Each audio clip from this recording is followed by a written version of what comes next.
সবাই, আশা করি সকলে ভালো আছেন। তো এটা আমার ফার্স্ট ব্লগ। তো আমি বাংলাদেশের ছোট একটা গ্রামে থাকি। তো দেখুন আমার হাতে একটা লাউ। তো এই লাউটার কারণ হচ্ছে এটার আগে একটা লাউ ছিল আমার হাতে। তো আমি চেক না করে বাজার থেকে কিনে বাসায় নিয়ে গেছি।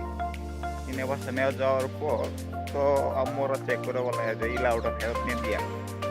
তো আমিও লাউটা নিয়ে ফেরত নিয়ে গেছি। আমি নিয়ে যাওয়ার পর এই লাউটা আমার ধরা দিচ্ছে না। তারপর ওই লাউটার মধ্যে দেখলাম আমি যে মানে ওরা চিমটিতে দেখে নুকটাবে কিনা। তো ওদের মতো আমি চিমটিতে দেখলাম যে নুকটাবে না। তারপর এই লাউটার মধ্যে কি আবার নুকটাবে চিমটি দিলে অনেকটা কড়া করা লাগে। তো এই লাউটা তারপরে আবার কিনে নিয়ে আসলাম। এই লাউটা মনে হয় ভালো, পাশে নিয়ে মনে হয় এই লাউ বিক্রি করবেন। তো আমাদের গ্রামে ছোট কিছু ভিউ তোমাদেরকে একটু দেখাবো। তো যে ভিউগুলা নাকি এখন থেকে নিয়ে শুরু করে পুরা মানে 3 মাস পর্যন্ত 6 মাস পর্যন্ত ভিউ আস্তে আস্তে শুধু বাড়তে থাকবে, মানে কমবে না। এখন যেরকম 6 মাস পরে দেখবেন আরেক রকম সবুজ হয়ে গেছে, পুরোটা সবুজ। তো চলুন দেখানো যাক।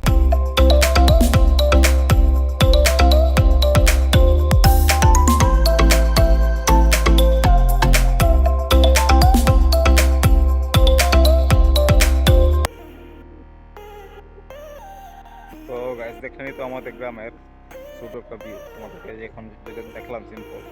তো এমন আর অনেক ভিউ আছে। তো দেখার জন্য, উপভোগ করার জন্য চ্যানেলটি সাবস্ক্রাইব করে পাশে থাকুন আমার। তো বন্ধুরা, তোমাদেরকে ভিউ দেখানোর জন্য আমি চলে এসেছি পুকুর পাড়ে।